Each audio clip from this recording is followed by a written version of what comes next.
Bardhen detaje të reja nga atentati mafios që tronditi qytetin e Vlorës më 27 prill, ku mbeti i vrarë me armë zjarri 58 vjeçari Renato Hoxhaj.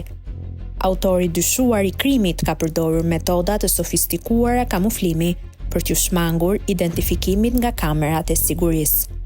Burime nga grupi hetimor bëjnë me dije se vrasësi ishte i pajisur me një maskë silikoni që i mbulonte të gjithë fytyrën. Kishte vendosur një bark artificial, si dhe kishte mbajtur maskë anti-Covid dhe kapele për të fshehur çdo detaj të identitetit të tij. Pas krimit, dyshohet se autori është aratisur ilegalisht drejt Greqisë, ndërsa policia ka shoqëruar një person të dyshuar për ndihmë në këtë ngjarje të rëndë. Në Tiranë është ndaluar Erlis Mehmetaj, me origjinë nga Tropoja, i cili akuzohet se ka vënë në dispozicion automjetin që u përdor për largimin nga vendngjarja.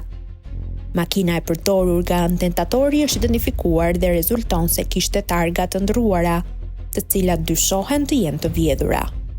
Gjithashtu gjatë kontrollit, Mehmetajt i është sekuestruar një telefon celular, ku janë gjetur komunikime që kanë ndihmuar hetuesit në identifikimin e autorit. Megjithatë, ky i fundit mbetet ende në kërkim.